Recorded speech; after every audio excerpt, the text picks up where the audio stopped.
He's Metz. He's Tass. It's the Metzger Tassoul Show.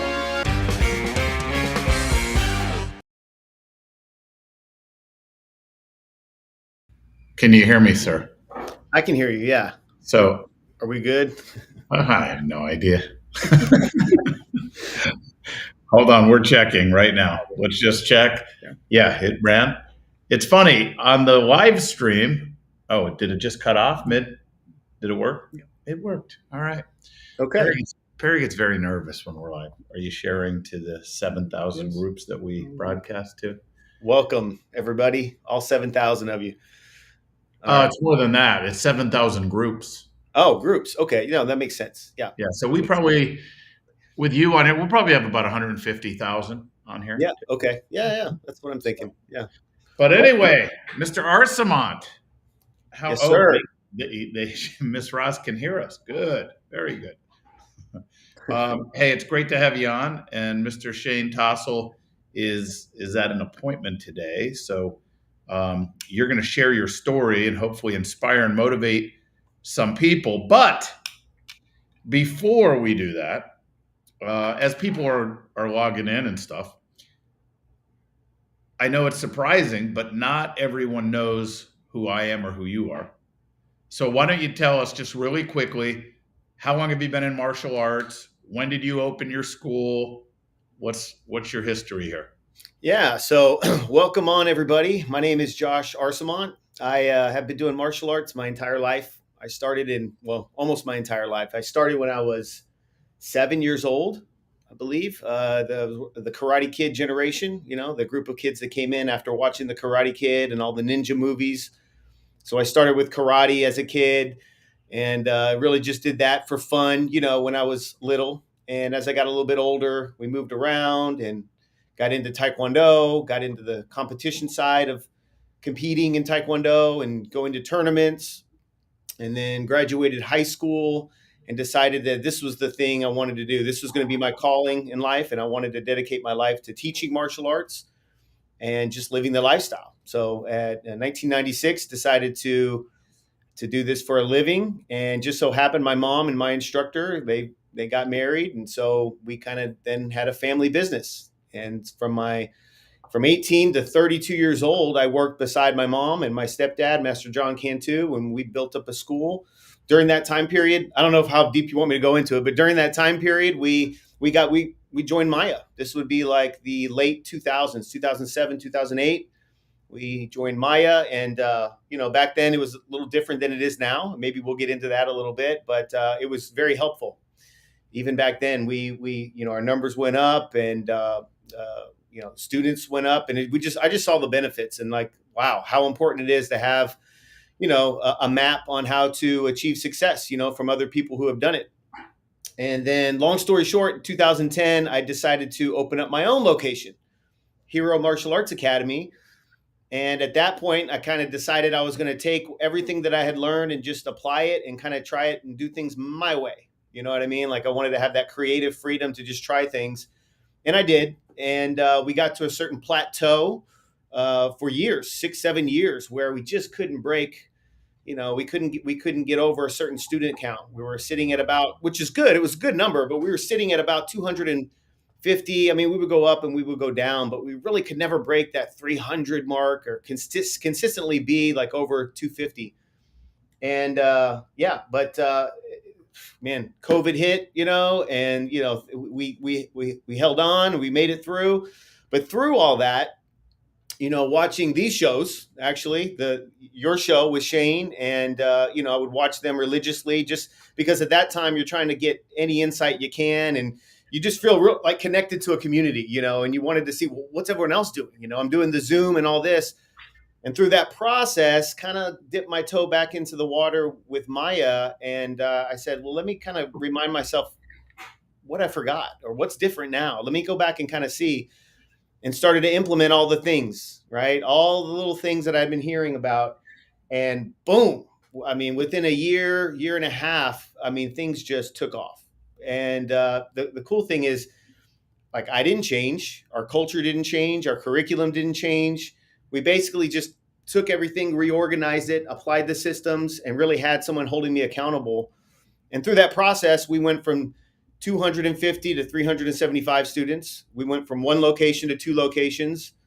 My head instructors went from making, maybe 50 grand a year to now 80,000 plus a year. And we're employing more people, and we have over 600 students now. So that's the story. That's the short, quick, long version of the story altogether. So let me ask you something. For everybody watching, listen, I'm assuming, first of all, if you are watching, can you just put where you're from at least? Because, you're in Texas, we're in Florida, Tassoul's in Wisconsin, Klingermeyer's in Wisconsin, Parman's in Georgia. And I'm just curious to see where people are from, on if you're close to any of those consultants. Because if you are, all of the consultants, and Patino obviously is right down the street from me. He's here. But oh, there you go. Alan's my guy. What's up, Yeah, Alan? yeah, there you go. Because here's why I bring that up. And yeah, Mr. Blackman, the consultants' doors are always open, right? And if you're watching this show, and it's always good to see elite members on here like Mr. Blackman, you're everywhere. You don't miss a seminar. I'm just going to call Mr. Blackman out for a minute, and Mr. Landis, he was just here. But the people that show up are the ones that are growing and having the most success, right? And that's a formula number one. Number one, right? You got to show up. But Josh, the difference is with people is showing up by itself doesn't do it, and you got to execute. But my question to you is, because I want to get in the mindset of people that want to grow their school. COVID stifled everybody, right?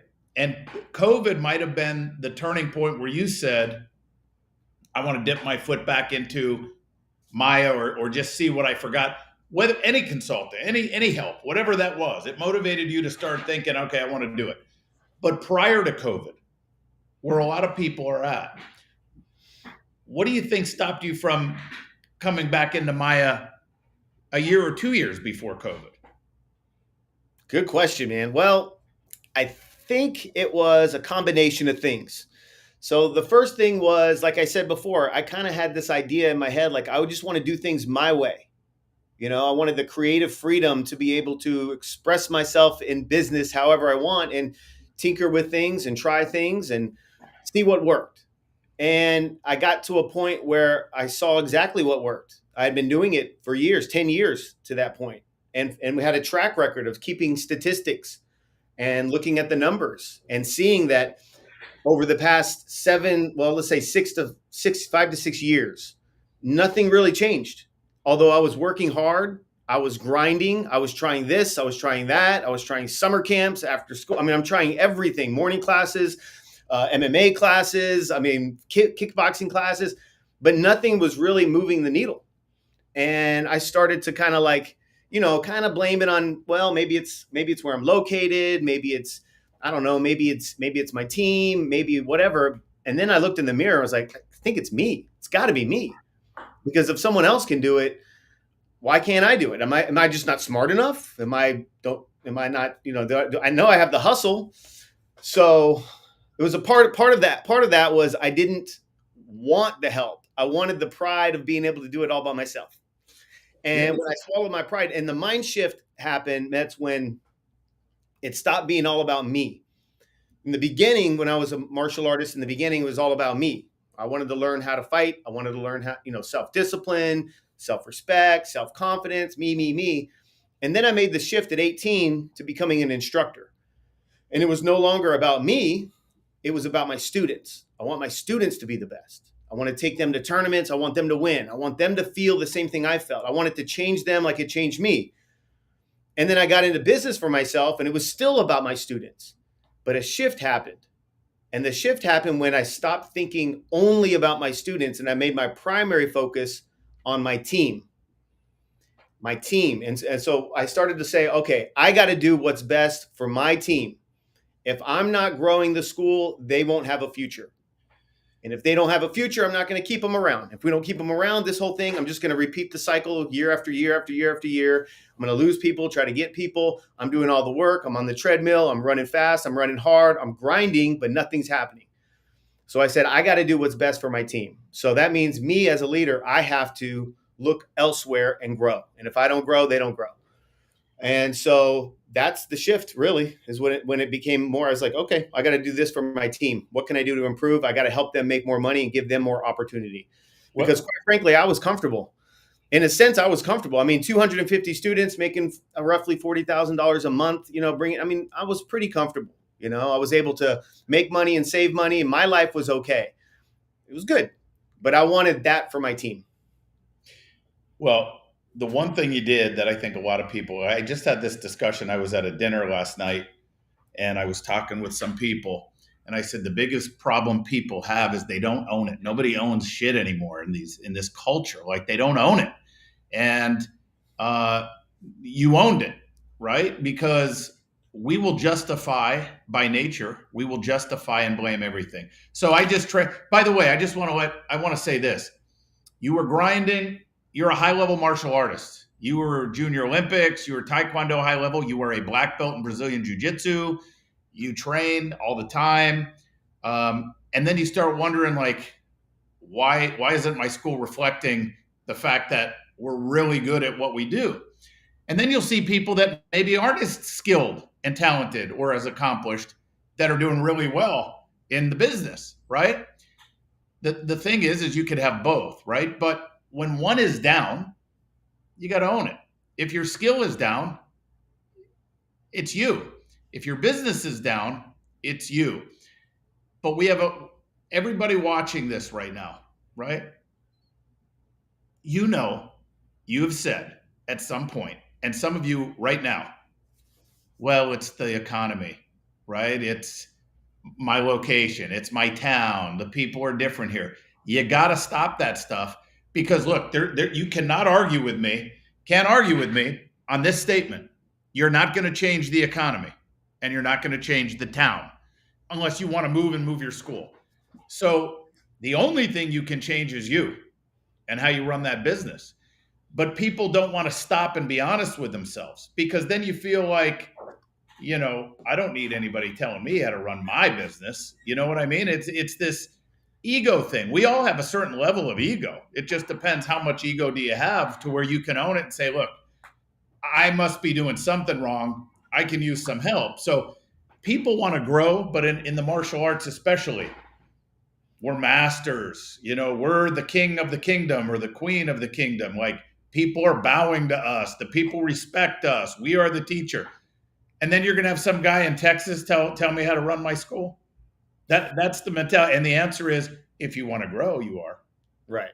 Well, it's funny how, as martial artists, we know that we learned martial arts from someone else who was better at martial arts than us. We had a teacher for years and we learned from them. And that's how we got better. I mean, I remember in middle school, I would go check out books on karate, because there was a period in my life where I wasn't doing any martial arts, but I was still, all about it, enthusiast. But I would check out books from the library, and I would look at all the kicks and the punches, and I would be at home looking at the book and trying to practice my punches and my kicks, but I was getting zero feedback on if it was good, if the technique was done right.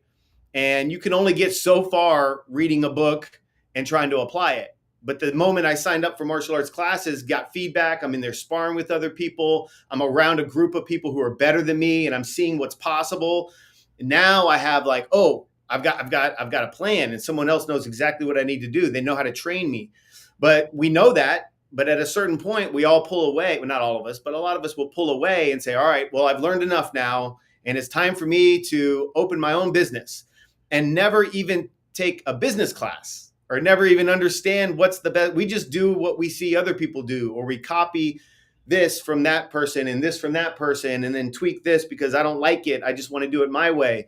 And so it's just, it's kind of funny how we kind of lose sight and forget what got us here in the first place. Coaches, And then the other danger is once you get educated, Mr. Blackman said it here. Once you get educated and you learn how to run the business, a lot of people will be like, okay, I got it. And then they'll just They'll look. They could leave MAIA. They could leave any group they're with. But one thing you can't leave is a coach. I mean, if you want to match, I mean, I always use Floyd Mayweather as an example because Floyd Mayweather went 50-0 or 51-0 with his exhibitions and whatever he's doing. But in boxing, like 50-0, 49-0 without McGregor, but 50-0. But I promise you, McGregor never said, man, I'm 30-0. I have a couple championships. This next fight, I got it. I know how to do this. I'm the best in the world. I know how to do this. Never. Michael Jordan never said, hey, Phil, I don't need you. With the team, we're 2-time, 3-time, 4-time, 5-time world champions. Don't need you anymore. We know what we're doing. It never, but in business, especially our business, Especially our I don't need a coach. So, but we're going off on a branch here, right? Because here's the thing and I want to say this for anyone watching. The title of this show is How Did Josh Arcemont Go from 0 to 200 Students in 1 year? Right? How did you get to 200? Now, if you're a school of 200, wouldn't you want to know how to get 200 more students in the year, right? Go from 2 to 4. If you're at 20 students, wouldn't you like to know how to get to 220 or 200 students, right? But this is part of it. This is part of how he did it. And then now people want to tune out and be like, okay, because that's a big part of it, right? But you had a coach or a mentor or you had the knowledge to do. Now, what people want to hear is, well, tell me exactly, what did you do? Like, how did you go from 0 to 200 students in a year, right? So what's the story there? And I know this can go on forever, but what are the bullet points of how you take a school from 0 to 200 students in a year? Well, when it comes to that stat, that was our second location that we opened up a few years ago. And it's true. We opened up basically January, and by December, we finished with just over 200 students. So how did we do it? There's a few big things that played into that. Number one is we already had a location. So when we opened up our second location, it's only 4 or 5 miles down the road, but it's in a different neighborhood. It's across the tracks. There's a major highway in between the two. So people from this side of town don't really go to that side of town, but it's so close that we were in the same school district that we're in now, which helped a ton because one of our big ways for marketing is to become partners in education with the local school district, do school talks, give back to the PE department and help out the schools, donate. And so we already had our roots in this school district. It just so happened that those schools on that side of town were too far away and we weren't really getting students from over there. They weren't signing up with us. We would go do a school talk at that school down the road and they would sign up at the other Taekwondo schools down the road. So we knew we were helping them out. Okay, pause a minute because this is important. I want everyone to understand something. So I've heard this over the 25 years I've been in it that, MAIA has a big focus on partnering with school systems. That is incorrect. That is one part of it, but they have to understand the why. Nobody has to partner with your school system, but if you work with children, doesn't it make sense to go to one building where there's 700 people that are in your market all in one building, right? So it's just easier. It's just easier to go to a school because your market is captured right there. That's number one. Number two, I want you to hear what he just said too. He was doing school talks in this other part of town where there were other Taekwondo schools and he was helping them. They were going there, but he eventually opened a second location there. So the thing you got to think about is don't ever worry about your competitors in martial arts. What you should do is just learn how to work together because there is more than enough people to go around. He didn't say, okay, I'm not going there because, man, there's other schools there and this, that, and the other.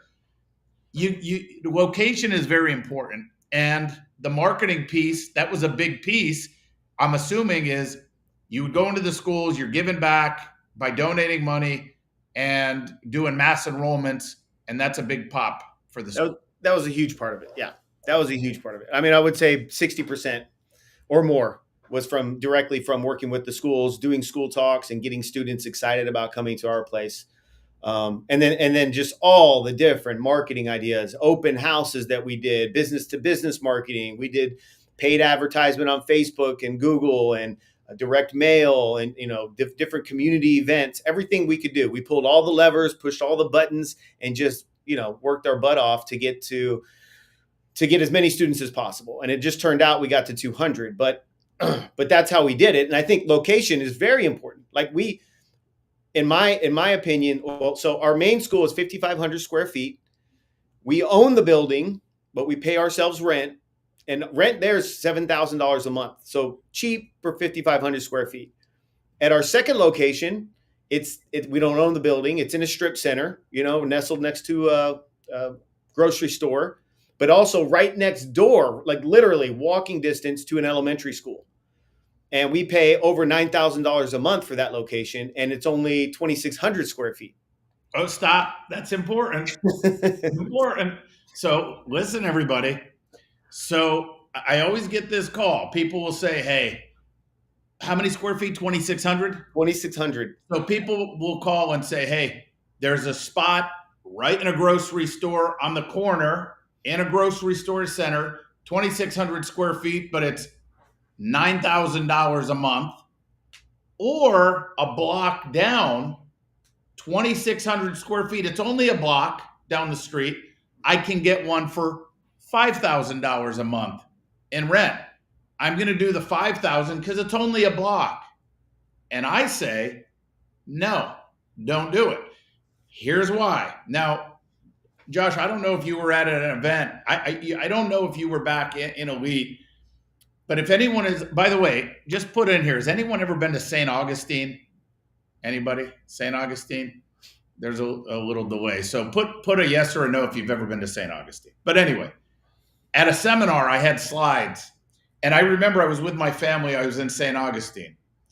And have you ever been there, Josh? No. St. Augustine? Okay. So it's a really cool town, right? The historic area. But you walk down and there's just stores and restaurants. Like you go down and then you could go over a block and then you can go down. So there's like a row, just a long row, ice cream shops, pizza, stores and shops and all that stuff. So a lot of people have done that. So if you've been there, and some people have not, but anyway, there's all these stores and there's mobs of people walking, right?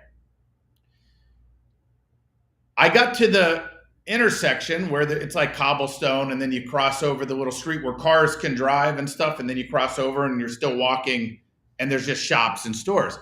But I stopped and I looked to my left and to my right. I looked to my left and there's stores this way too until you get to another long stretch, right?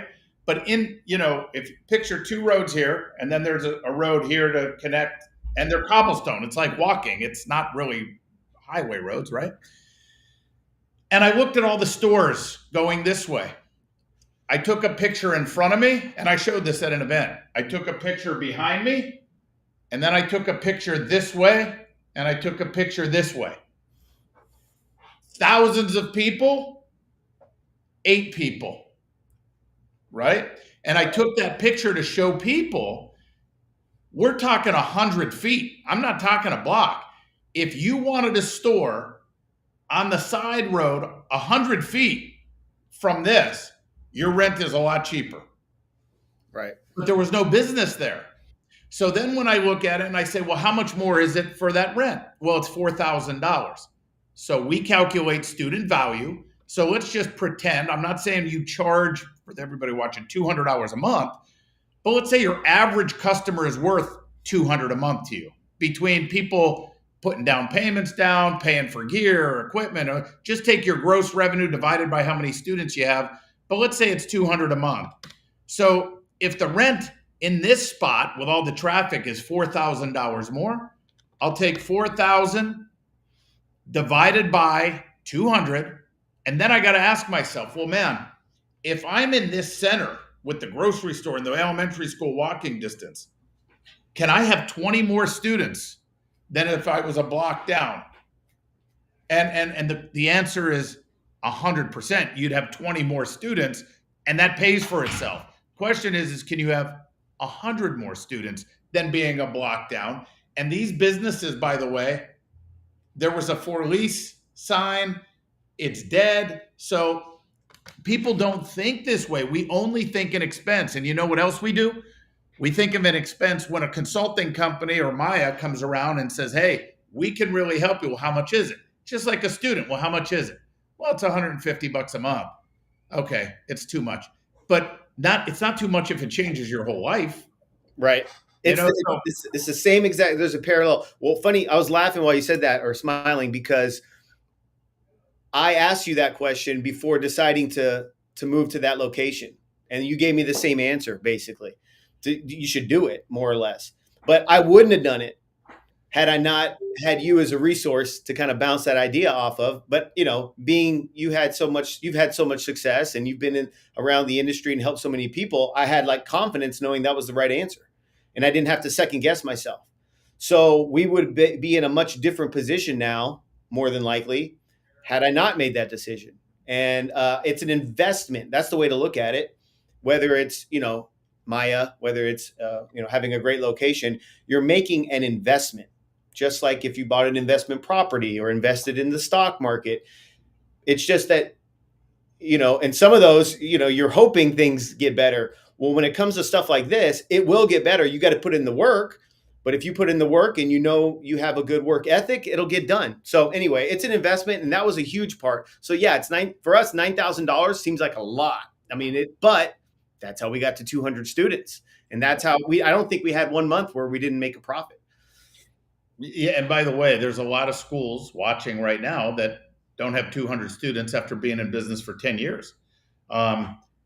So you got to just understand, right? But also, nothing's automatic. But by the way, let's go back to owning it, right? Those are things you can control. If you got a warehouse space a block away and you're complaining that there's no walk-ins and walk-by traffic and visibility and this, well, that's the choice you made. You got to own it. And now you got to hustle more. Right. If you're in a shopping center where there's traffic and people, over the course of a year, over the course of 18 months, do you think you'll get 20 walk-ins that you wouldn't have gotten in the warehouse? Well, there you go. That paid for itself. Just the fact that you got 20 walk-ins. Yeah. Plus, you could take the amount of money that you think you're saving on rent and apply it towards marketing. That's 100% right. Because you would have to spend more, do more on marketing when you're not in a better location than when you're in a better location. It's 100%. But that's another thing. People are scared to spend the money, and I get it. When times are tough, it is scary when you feel like, man, there's not a lot of wiggle room with the budget, and I got to spend more money, but maybe that means I'm not going to make as much money this month. It's scary, but that's why it's important to be surrounded with other professionals in the same industry as you who have walked that walk and know the right advice to give. You can have confidence knowing that this will work out if I keep doing the right things. If you just throw money at different marketing here and there and try something, maybe it'll work, maybe it won't. But like even with, for instance, when we do, every so often we'll do a mailer, right? We mail out advertisements, especially now going into summer. We're pushing our summer trial special. And so we'll do a mailer, and then, we'll spend, a bunch of money doing mailers, and I'll ask the team, like, did we get any of those cards back? Are you getting any feedback? Are people signing up because of that? No, I haven't got any of them back. And I just know how some people think. They think, well, because I did that, it didn't work, I'm never going to do that again. Right. But that's not the way to look at it. Like, you got to look like you're buying rent in people's mind. And what I mean by that is, like, they may not be ready to purchase martial arts right now.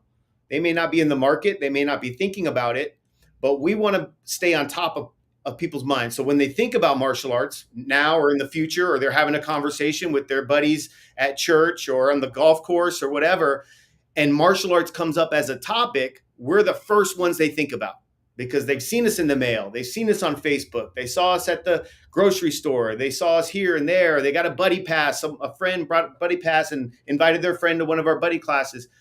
So we got to think long term. It's not always like I do this and I get feedback right away and I'm blowing up. It's all the little things that we have to do, but it goes back to the investment side of things, and you have to be willing to make those investments. It can be tough if you don't know, if you're not sure on what to do. Well, let's use this analogy for the martial artists. So you're fighting somebody, you're fighting MMA, and you're fighting a wrestler, and he's been working his hands a lot, but you start fighting, you know he's a wrestler, he goes for a takedown, you defend the takedown because you've been training for that. He's a wrestler. He didn't get you down. Didn't work. He goes again, he shoots. He didn't get you down. But what's in your mind now? What starts opening up? Oh, man. Your head starts opening up. I'm worried about it. Yeah. You're worried about it, right? But he's investing. He didn't go shoot. A good fighter is not going to shoot, not get you down and say, okay, I got to go to plan B. I can't get him down. It's not working. Because then once you start getting peppered in the head, now that'll open up the takedown, right? Like, it's like you how many times have you fought in a tournament through a roundhouse kick that got blocked? Yeah. So did you tell your coach, okay, coach, it's getting feedback. Kicks out. That doesn't work. I don't know why we even learned it. He blocked all my roundhouse kicks. Roundhouse kicks don't work. But it sounds so silly to say that, right? Because it's about what do I always say? What do we always say in MAIA? It's not what you do, it's how you do it, right? Have you ever hit someone in the head with a roundhouse kick? Oh, yeah. Okay. Oh, yeah. But it does work. Have you ever hit a person in the head with a roundhouse kick, but they blocked a kick as well, the same person? 100%. Yeah. Right? So my point is it's because of the timing. It was because of how you executed. And I tell people there are no guarantees in life. There's no guarantees. But what we do on the business side is we just get the odds in your favor. We get the probability very high for you to succeed. There's no guarantee of anything. By the way, there's people who can know nothing, just have a good town or good area or whatever and do very well just doing it not the best way to run a business, but they're doing well. But the odds weren't in their favor, but they hit the lottery. Everything just happened to work. The town, the timing, the economy, the area, the income, whatever. But when you want to duplicate success, you need a recipe. I mean, listen, throw me in a kitchen with a bunch of ingredients and tell me to start baking cake. You got to bake 100 cakes. I promise you I'll probably get one or two that taste awesome without following a recipe, right? But I promise you if you give me a recipe, the odds are that the majority, if not all of my cakes are going to be really good if I follow the recipe. The odds are in my favor. And that's the thing I got to get people to understand. Did the technique fail you or did you fail the technique? Yeah. Well, you failed the technique because here's the other thing. And Arcemont, you said this earlier, and I want to make sure people picked up on it. You said when you decided you wanted to jump back into MAIA or, learn and see, you owned it. You said, it must be me. I got to see what I know. Because you said, I know there's other people that are having unbelievable success. Why not me? There's other people, right? Right. So it's us that was failing the technique. Well, what technique? Well, how to properly run a business, how to systemize a business. We think we know. Then you learn the techniques. All of a sudden, boom, it's going to work. High probability that it's going to work. Very high probability. But again, there's no guarantees because then there's things you got to clean up and you got to fix, right? That's why you have a coach. I mean, I can't say it enough. Every fighter has a coach training for a fight, and every fighter has a coach during the fight. And it's the same thing in business. You'll be like, Mr. Metzger, I've done everything you did. I told me I did it. I did it the way you said. Send me a video. Okay, you didn't do it exactly how I said. Look here, look here, look here. We said this. You didn't do this, right? That's what we do. But this is not a commercial for MAIA, even though we're here to help the industry. We'd love to have everybody as a client because we know what we can do. But there's a lot of things you're saying, Josh, when people tune into this to say, well, how did he get to 200 students in a year? There's a lot of small details that I want to make sure people are picking up on because I know what people want. They want what I did is I ran this ad and I put it out there and we got 40 students from it. That's what they want to hear. Nobody wants to hear that I got to find a better location. I got to try to be partners with the school. It makes it easier. I got to do digital marketing. I got to run booths. I got to do open houses, family fun days, special events, referral programs. But that's the answer, right?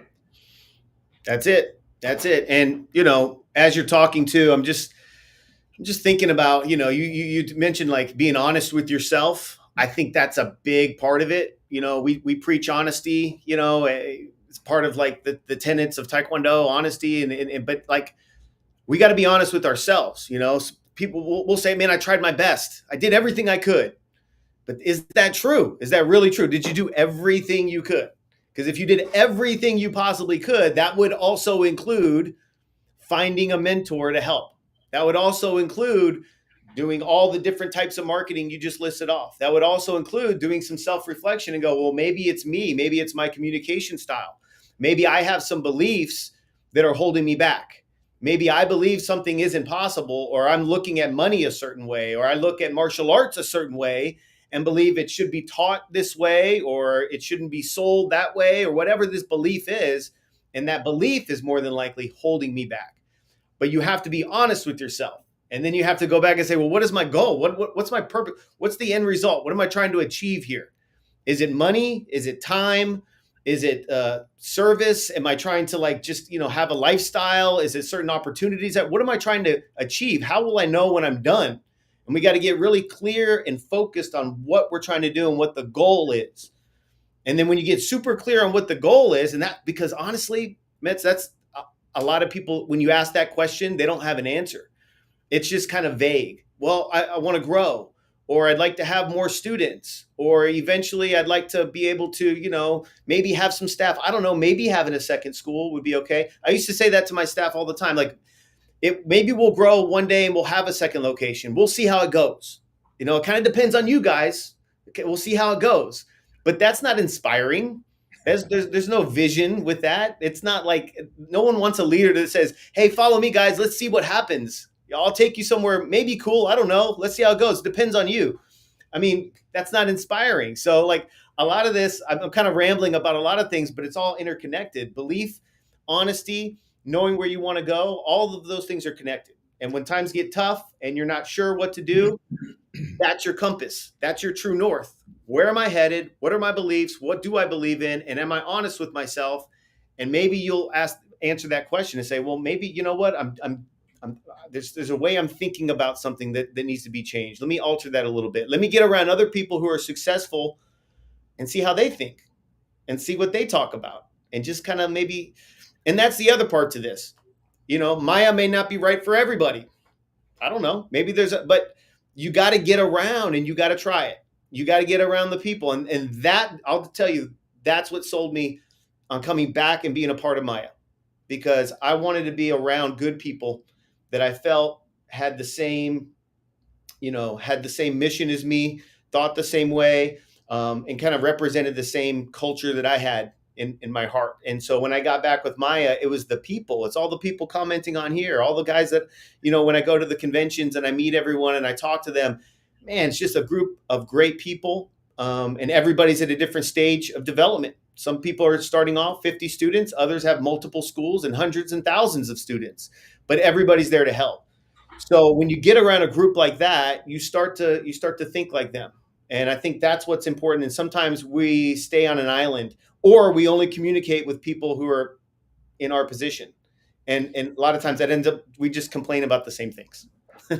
Another key thing that you said that I want to bring up, there are people that are listening maybe, where they say what you have said at one point, and what we've all said is, I'm good. I don't need $1 million. I don't need, look, I'm going to exaggerate the point. Do you live on planet Earth? How many of you are not from planet Earth? Comment please below. By the way, we say that today, but if you watch Joe Rogan, there's a lot of visitors here. So maybe there's going to be some people that say, well, I'm not from planet Earth. But if you live on planet Earth, whether you like it or not, money makes life easier. And if it's not about you, what he said was he made it about his students. And then secondly, he made it about his team. Because if you want your team to be able to survive and be comfortable in life, in the world, they need more money. I mean, they need to make a good living, because one of the rules I have here in our company is I don't want any of my people coming to work worrying about their bills and financial stresses at home. Are there guarantees? No. But we set it up to where the probability is high that they're not worried about that. They have the opportunity to not worry about that. I want my people to enjoy their life, right? Like we are, like we can enjoy our life. So when it's about the team, there's two things that are most important to you, owners, and your team: financial security. Nobody on here wants to worry about how they're going to pay their next rent payment or mortgage payment. Nobody. So don't lie to me on here and say money doesn't mean anything. It doesn't mean anything because maybe you have enough to make it men's meat. That's why it doesn't mean anything right now. And number two, a work-life balance. We want to know that we have a little flexibility, that maybe I can go to my kid's soccer game or whatever it is. At some point, you have to give people that opportunity. You can't do that without making more money. So, and it's not unfortunate, but you're in business. How do we make more money? Recruit students, retain them, and know how to generate revenue. That's how you do it. Provide a great service, a great value. We have I'm not going to mention who, but we have 2 out-of-town elite members in now. CMA affiliate and elite member in right now. They're in from out of town. One of them is charging $327 a month for their basic program. That's almost double than what I charge, right? But it's the area, it's the stats, it's the whatever. Now you want to know, you should ask, oh my God, well, that's ridiculous. Well, how many students does he have? 487. And average gross $170,000 a month. So that's over $2 million a year, right? One location. So, and by the way, he's a part of MAIA. He has a coach. And by the way, he's here. He flew in he got here on Tuesday.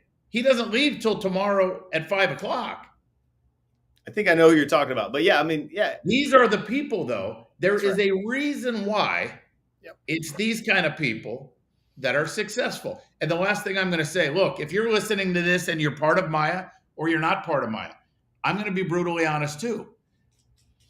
We do 3 seminars a year, 3. And you get, if you're a part of MAIA Elite, you get 2 free tickets to this event. You get 2 free tickets. Then it's $299 for each staff member after that to bring. So let's say you and your husband or you and your wife wanted to come. You get 2 free tickets. You pay nothing to MAIA once you're a member of MAIA, right? And let's say you want to bring 2 staff members because you want to invest in them. That's $600. You got 4 plane tickets you got to buy. Let's just say it's $400 a piece. So that's $1,600. So we're at $2,200. And then you have hotel rooms. Let's just say 3 times a year, that would cost you $3,000 3 times a year, $9,000 a year. People, even in MAIA, they'll look at that as just an expense but you don't know what you just said. It's the people, like-minded, success. You feel it there. There's energy. You get motivated. You get inspired. You learn. You get a kick in the ass. You start asking other people. They've been where you are. You know, think about $9,000 a month. In our business, a year, not 9,000 a month. 9,000 a year, divide that by 12. Can you grow by $750 a month by being around those type of people in your business? $750 a month. And that's if you bring 4 people. If you're just you or 2 people, it's free. So you cut out the $600 for the extra people. But we have teams, by the way, that bring 15, 20 people. We have people that bring 15, 20 staff members. We know the numbers of everybody. It's the people that invest in themselves and their people that grow. I mean, I'm bringing my team. I've got 8 people coming with me, and I still pay by And the you're way, paying. yeah, like, yeah, I And by pay. the way, and we pay, by the way, I want people to know we pay because there's a price per person to put it on, like with everything we do and supply. My point is yeah, and I get upset. Well, some of my team may be watching, but I get annoyed. I don't get upset, but I get annoyed because I don't force it on my team. Mr. Peterman will say, who wants to go for the 2 days to the MAIA event, right? And when I see we only have 13 people that are going, I'm like, we should have 60 people going, 70, right? Everybody should be going. We talk about execution. You as an owner and your team, we don't want people on our team that don't want to grow themselves. So Right. just keep that in mind. Well, one thing I did back when we were just starting in 2010, 11, and back then we wanted to go to the Super Show, and it was just me and my wife, and then eventually me and a couple staff, and we didn't really have the funds. We got creative. So we put together a private lesson seminar fundraiser on a weekend and said, hey, we want to send me and the team off to go get training so that we can bring back to you guys some of the best instructor tips and the best training ideas. We're asking for help. We'll put in some effort. We want to do some private lessons on a weekend, and we're just asking for donations, and we're just trying to raise money. So like a bake sale, except we're teaching martial arts. And we raised enough money, and voila, we had the money to go. And even back then, when my wallet was tight and I didn't have a lot of money, and I was paying myself $500 a month in the beginning, in the early beginning of business, I found a way to go because I knew how important it was. And so even now, when I'm taking the team, they're all getting together and they're going to put in on this to help kind of pay their way. And so they're all going to do a private lesson seminar, marathon, we call it, on a Saturday. So you got to get creative with ways to get you there. But there are ideas out there and ways you can make it work. So you got to just do it. Yeah. And by the way, if you've ever been to a buffet, right? A buffet. Did you guys ever have a place called Sweet Tomatoes? Oh, yeah. Okay. We love that. Right? I used to love that place. Yeah. I love it. The salad bar. Then they had all these soups, right? Then they had some pizza and they had blueberry muffins and they had all kinds of stuff, right? Here's the other thing I'm going to tell you if you want to be successful. I don't like mushrooms. I don't like seafood, lobster bisques, and all that crap. I don't like that stuff. Okay, haters, come on. I don't like it. But if I went to Sweet Tomatoes and that was on the soup bar, right? If they had lobster bisque, mushroom bisque, if they had shrimp, chilled shrimp on the salad bar, do you think I walked out of there and said to my wife, I'm never coming back here again? I mean, I'm not coming back here. You would if you focus on the things you don't like. But there is always, I don't care who you are. You come to these events, you go to any good event, you're going to take away something if you're looking for it. Always going to take away something. But there's going to be some things where you're like, oh, yeah, we do that. We have 3 different rooms going on. Tracks go, we have, I don't know, 30, 40 different seminars over the weekend, 30 seminars. I don't even know. Somebody will go to one seminar and be like, I've heard that before. Yeah, that's not for me. Like, yeah, and you can do that. But the thing is there's 20 other seminars that were really good for you, right? I mean, people just have to think. Josh, you consult clients. Mm-hmm. Have you learned anything consulting in the last few years? Oh, you learn a ton. Yeah, you're talking with people every day, and you're getting their ideas, and you're getting their feedback, and they're applying things, and maybe even have some different ideas that you don't have. I mean, obviously, yeah, you're going to learn a ton. Just like when you teach, you only really get good at martial arts when you start teaching martial arts. You only know it to the degree that you can teach it, and you learn from your students because they teach you so much about yourself, right? And so it's the same thing with this in business. It's the same thing. And I know you told me this. This is what MAIA is now, and this is the difference between MAIA back in the day and MAIA now. It's just everything is way more refined. And it is a complete system, but it's because of all the people you've consulted and all the people MAIA has learned from over the years. It's not just MAIA's way. By the way, I'll give an example. Here's a golden nugget, everybody. Pay attention. Turn me up. This is what you've been waiting for. I don't know if you saw it. Hey, can you ask Metcalf? Can he give me that summer special flyer? Does he have one? if he has one printed. But here's the deal. So I was talking to Mr. Convento out in California. He called me about a question. He wanted to get my opinion on something. And but he said something. He said, and I answered his question and he appreciated my answer. I can't even tell you what his question was because I was so focused on what I learned from him. So Mr. Convento, there's a shout out if you're watching. But he said, he said, hey, what do you think if we themed the summer special instead of just martial arts summer special? What if we put a theme to it? And I'm like, that is a great idea. I love that. So, by the way, we got that idea. Yesterday was the last day of school here for Orange County, Florida. Yesterday was the last day of school. We were closed Monday for Memorial Day. So Tuesday, I had a meeting with my directors. And here's a golden nugget now. Here it comes. I said to the directors, I said, hey, did everybody get like summer special flyers out in the schools yet for 8 weeks of training for $149, but donate 50% back to the public schools? No.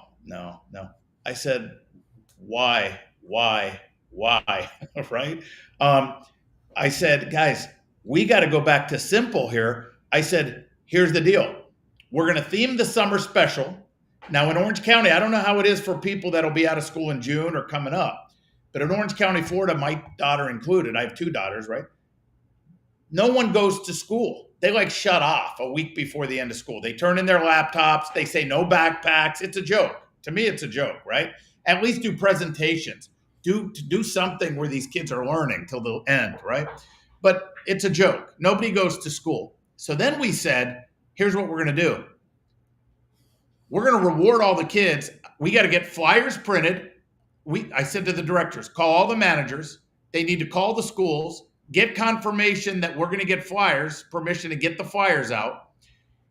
We're going to reward everybody. It's normally $149, but because you attended the last day of school, you're getting 50% off the summer special, and we're donating 50% back to the public school, right? Now here's the golden nugget. By the way, here's the theme, right? Tell me where it says martial arts here. Only through the picture, but nowhere on the text. The pictures excite the kids, right? But get fit. How many parents want their kids to stay fit and active this summer? Well, all parents want their kids to be fit and active, right? So it's get fit, stay active summer challenge, and it's 50% donated back to the elementary school, right? And then it says the deal here, but you could scan the QR code and it takes them to the landing page that shows them the special and all that stuff. Summer challenge. By the way, we're creating a certificate. We're going to say you get a certificate at the end of the summer. How do you do the summer challenge? Here's how we're doing it. We're giving a card to all the parents. So pay attention, everybody. We're going to give a card to all the parents, and we want to see a 10% increase from the time they start to the end of summer. But it's on the honor system. We want the parents involved, right? 2 things. We want the parents involved, and we know some kids are going to go on vacation, including our own students. So the parents have to time their kids. How many push-ups can they do in 30 seconds? Sit-ups in 30 seconds, squats in 30 seconds, punches in 30 seconds, kicks in 30 seconds. Write it down. Week 4, do it again. Week 8, do it again. If we see a 10% increase, if you did 20 push-ups, can you do 22? Right? Turn that in. We reward the child with the certificate for our own students and for all these new people. But now here's the difference. Here's how we do this. Okay. Yeah. Yes, ma'am. I think we put the flyer out there. I think we did, but I got to look. I think we put it out there on CMA Facebook Live, but I'll look. We'll find it. But we're going to go over this in the next meeting we have. But here's the deal.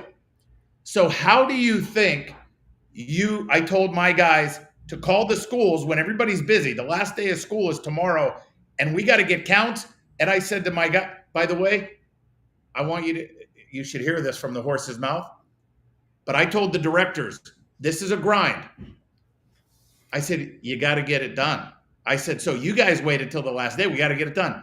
Mr. Metcalf told me, Obeda and Eric were in this office getting the flyers at 1:00 in the morning. They were here to have all the flyers ready for the first thing in the morning to get it out to the schools so it makes it home to the kids in the backpacks and on the last day, because that's it.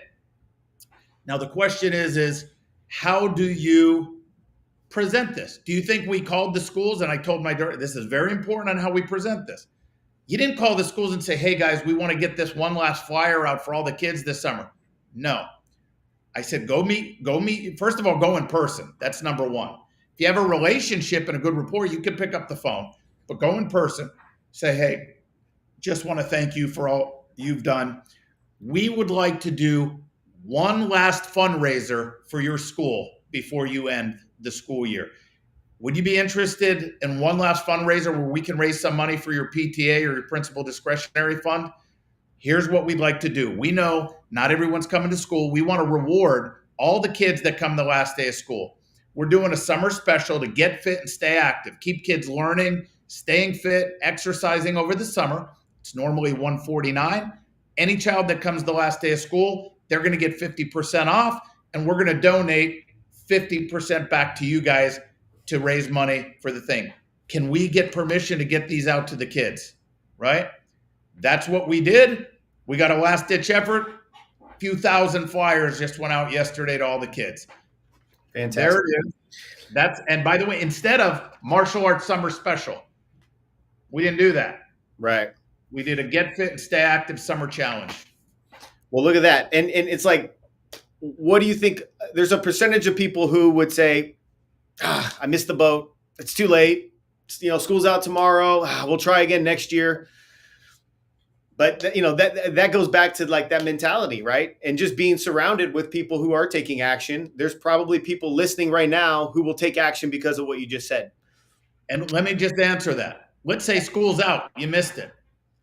Are there summer camps or daycares or things going on in the summer where there's kids? Go and introduce yourself. Say, hey, we'd like to do something for your kids. We're going to donate 50% back to you guys. We'll be partners in this challenge. We're doing a summer challenge to keep kids fit and active this summer. Would you have any interest in putting this out when all your kids know? We know they're coming here for daycare or summer camp or whatever, but in the evening, maybe they want to come to us twice a week, do this summer challenge. Anyone that does it, 50% will get donated back to you guys. But at that, you can even do $149 and donate $75 back to the Boys and Girls Club, the daycare. By the way, does anybody go to church? Can you do churches like to raise money? I'm not sure. I think they do, right? Churches have to check. Churches, I think, like to raise money. Well, look, church, we want to do something for all the kids that are members of this church to help them stay active. We're going to donate. By the way, Josh, would you donate 100% back to the church? Sure. Of course I would. By the way, they have to come in your building and pay you. So they're already in. It's not a lead. It's not a lead. If they pay $149, they're in. Right. Give it back, because we do have a system on how to convert them to become students. And if you're afraid of that, you don't have a system on how to convert trials into students if you're afraid of that. But I'll pay $149. If I said, Josh, give me $1,000 and I'm going to put 10 kids in your school for the next 8 weeks, they're yours to see what you can do with them. I think you'd give me $1,000. Do it. Let's do it. Yeah. Yeah. And, right. and to the point of this, the topic of this whole podcast today, or whatever we want to call it, is how did I get from 0 to 200? Taking action like that. If I heard something like that, I take action on it. I just make it happen. And I say all the time to, all the clients I get to work with is it's the concept, right? It doesn't have to be the exact thing. It's just take the concept and run with it. Just like if you learn an arm bar in jiu-jitsu, all of a sudden you start thinking of different ways to set up the arm bar, from the top, from the bottom, from half guard, from this transition to that transition. Like you start seeing it in all the different ways that it's possible, but just knowing it's possible and understanding the basic technique, you can run with it. So same thing here, this is so important. Yeah, great idea. Great stuff, and I think that's a good reminder to the topic today. And I want to say it's a testament to my team because they were here at 1 o'clock in the morning, guys, getting it done. I mean, that's what we do. And that's why I said earlier, I only want people on my team that want to grow and be successful. But the only way you attract them is by being that yourself. That's right. That's the only way. So if you want a team that hustles and gets stuff done, you got to get out there and do it first, because you got to lead by example. They watch you, they get inspired by you, you attract like-minded people. And so I think it all starts with you. But no, you're right. You've got a great team, and honestly, I do too. And Faith on my team, and Alan and Sarah and Jason, all they know who they are. Like, they hustle every single day. But at some point, they were my students, but they follow my lead, and they see me do it, and they lead by, they follow my lead. And I think that's a big part of, there's so many things, like you said before, that go into success, but definitely that's one of them. So hopefully you guys, if you're not with MAIA, or even if you are, hopefully you guys take some of this information today, you get inspired to take action and make things happen. Yeah, I appreciate you being on, and I hope we see everybody at MAIACon, July 18th, 19th, and 20th. Really, it's the 19th and 20th, Saturday and Sunday, July 19, July 20. 18th is the wealth event. But hope we see everybody there. And if anybody needs anything, reach out to us. We'll answer questions. We'll help you. I know there's fear. I know there's trepidation. I know there's, justifications, excuses on why we can't do things, but it's what we do. We help people, right? I mean, changing people's lives and your team, right? So yeah, and I'm happy to take a phone call with anyone, no charge. Just if you want to dip your toe in the water and see what it's all about, happy to talk. There you go. Well, I appreciate it, my man. Yep. Thanks for sharing. Having me on. All right. Maybe next time we'll have Tassoul. Have a great one. All right. Bye-bye. Take care. Bye-bye.